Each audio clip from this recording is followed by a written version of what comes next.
Have you ever wondered if there are hidden secrets in the Bible?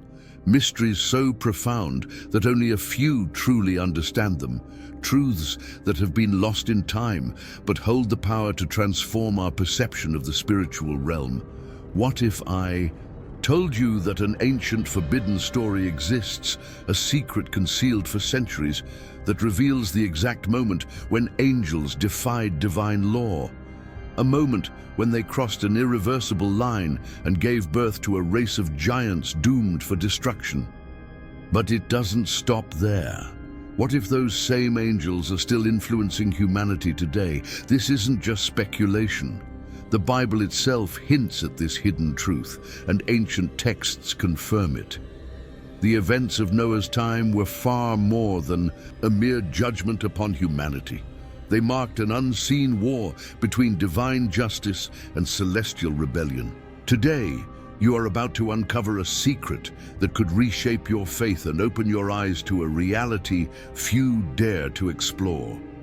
Who were the Nephilim? Why did they exist? And how did their presence on earth challenge God's holiness?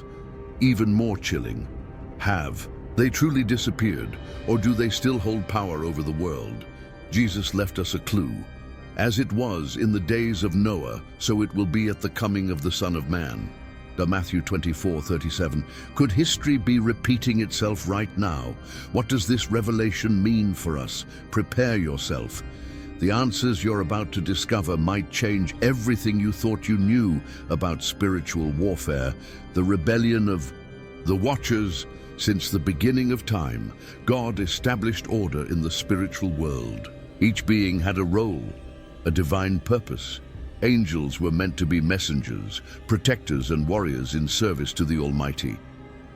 But something went terribly wrong. A special group of angels, known as the Watchers, were assigned to observe and guide humanity. They were meant to ensure that mankind followed the righteous path. Yet instead of guarding the earth, they became seduced by something they were never meant to have. The Bible hints at this in Genesis 6:1-2. When men began to multiply on the face of the earth, and daughters were born to them, the sons of God saw that the daughters of men were beautiful, and they took wives for themselves, whomever they chose. Who were these sons of God? For centuries, scholars have debated this mystery, but the Book of Enoch, an ancient Hebrew text, confirms that these sons of God were indeed angels. Led by a powerful being named Semjaza, a group of 200 angels made a pact among themselves. They knew they were about to commit an unforgivable sin, yet they proceeded anyway. They descended upon Mount Hermon, defying divine law, and took human women as their wives. But the consequences of their actions went far beyond mere disobedience. These fallen angels introduced forbidden knowledge to humanity, secrets that were never meant for mankind. Magic and sorcery, astrology and divination, the forging of weapons and tools of war, the dark arts of deception and control. Sin spread like wildfire. What was once a world of divine order became tainted with corruption. And then the greatest abomination in history was born: the rise of the Nephilim. The Nephilim were unlike anything the world had ever seen before. Half human, half angelic, they were giants in both stature and wickedness. They were conquerors, tyrants, beasts of unimaginable power. These beings ruled the earth with terror, enslaving men and devouring the weak, but their hunger was insatiable. When the land could no longer sustain them, they turned on humanity itself. The Book of Enoch delivers a chilling revelation. They devoured all the toil of men until men could no longer sustain them. Then the giants turned against them to devour them. The earth was thrown into chaos. God watched as his creation crumbled under the weight of corruption. The holiness of mankind was being erased. The spiritual and the physical were never meant to be mixed, and yet the abominations of the Watchers had spread like a disease. A line had been crossed. God had seen enough. The judgment of the flood. Genesis 6:5-7 tells us, "The Lord saw how great the wickedness of the human race had become, and that every inclination of the thoughts of the human heart was only evil all the time. So the Lord said, I will wipe from the face of the earth the human race I have created." God decreed an unshakable judgment. But amidst the darkness there was one man who remained righteous. His name was Noah. God gave Noah a divine command: "Build an ark, gather your family, prepare for the coming storm, for I will cleanse the earth with water." For years Noah built and preached, yet mankind mocked him. No one believed in God's warning until it was too late. The heavens opened. For 40 days and 40 nights, the waters raged. The earth was swallowed whole.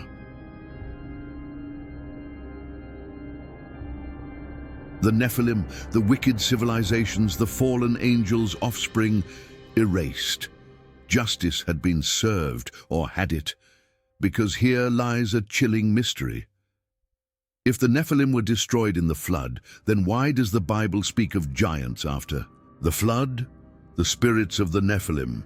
The Book of Enoch reveals something terrifying. Now the giants who were born of spirit and flesh shall be called evil spirits upon the earth. Their dwelling shall be among men. Enoch 15:8-9. Their bodies were destroyed, but their spirits remained. These spirits, stripped of their physical forms, became what we now know as demons.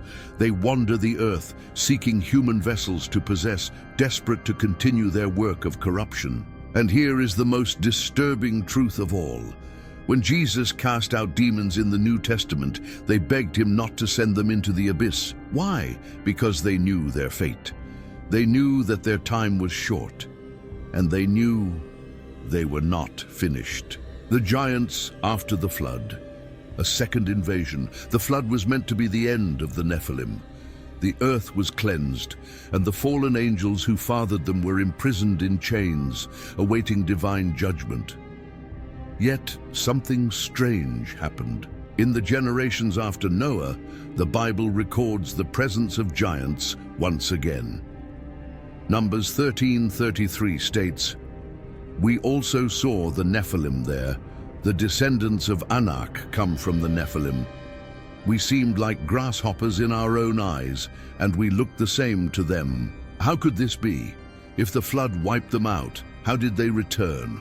There are two primary theories. Theory 1, a second angelic rebellion. Some scholars suggest that after the flood, another group of fallen angels descended to earth, repeating the sin of the Watchers. This would explain why giants appeared in multiple cultures long after Noah's time. Theory 2, Nephilim DNA survived the flood. Others believe that traces of the Nephilim's corrupted bloodline made it onto the ark, perhaps through the wives of Noah's sons. If even a small amount of this forbidden DNA remained, it could explain why giants resurfaced in later generations. Either way, the Bible confirms that giants walked the earth once more. They were known by many names. Anakim, the giants of Canaan. Numbers 13:33. Rephaim, a powerful race east of the Jordan. Deuteronomy 2:10-11. Og, king of Bashan, a giant whose iron bed was over 13 feet long. Deuteronomy 3:11. Goliath, the Philistine warrior who stood over 9 feet tall. 1 Samuel 17. God ordered Israel to destroy these groups, not just as a military conquest, but as a divine purging of corrupted bloodlines. And yet, this wasn't just an ancient battle. It was part of an ongoing war, a war that still rages today. The Nephilim and the occult. If the Nephilim were truly destroyed, why does their legacy still echo throughout history? Why do so many ancient cultures describe gods, demigods, and giants descending from the heavens? Why do modern occultists and secret societies still seek to access their forbidden knowledge? The Anunnaki and the Sumerians. The ancient Sumerians worshipped the Anunnaki, gigantic beings who came from the sky, bringing divine knowledge to mankind. They introduced astrology temple, building advanced mathematics and writing, the titans of Greek mythology. The Greek legends tell of titans, the offspring of the gods, who rebelled against divine order and were cast into Tartarus, a deep abyss of punishment. This closely mirrors the biblical account of fallen angels being imprisoned, the gods of Mesoamerica. The Mayans and Aztecs believed in giant celestial beings who demanded human blood sacrifices. Could these rituals have been a way to feed the lingering spirits of the Nephilim? And today, have you noticed how modern occultism glorifies the very practices taught by the fallen angels? Astrology and divination are mainstream. The entertainment industry romanticizes fallen angels' governments. And corporations push transhumanism, the merging of humanity with something beyond human. Are we witnessing the return of the days of Noah? Jesus warned us, as it was in the days of Noah, so shall it be at the coming of the Son of Man. In Matthew 24:37. The same spiritual corruption that led to the flood is happening again. But what does this mean for our future? The Nephilim and the end times prophecy. Are we being prepared to once again accept the influence of fallen beings? Is the modern world unknowingly aligning itself with the Nephilim's return? Let's examine some chilling evidence. Daniel 2:43, the mixture of seeds. As you saw iron mixed with clay, so will they mix themselves with the seed of men. But they shall not cleave one to another. This prophecy describes a final kingdom before Christ's return, one where something non-human tries to merge with humanity. Could this be a reference to genetic corruption, just as in the days of Noah? Revelation 13, the Antichrist and the Beast. The Bible tells us that the Antichrist will be unlike any ruler before him. He will have supernatural power. People will say, "Who is like the beast? Who can wage war against him?" Revelation 13:4. Why will he be so different? Could he have a hybrid origin like the Nephilim?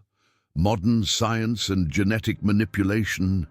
Scientists are editing human DNA, AI, and transhumanism promise to create a new humanity. Some researchers openly discuss contacting interdimensional beings.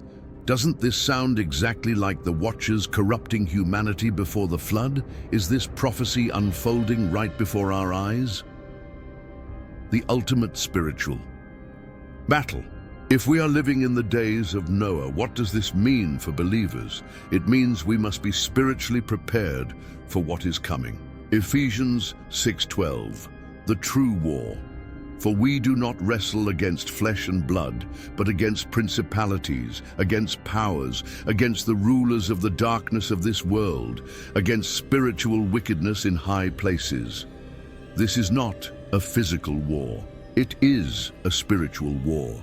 And God has given us the armor to fight, the belt of truth to recognize deception, the breastplate of righteousness to guard our hearts, the shield of faith to resist the enemy's attacks, the helmet of salvation to keep our minds secure, the sword of the Spirit, the word of God, our weapon. Without this armor, many will fall into deception.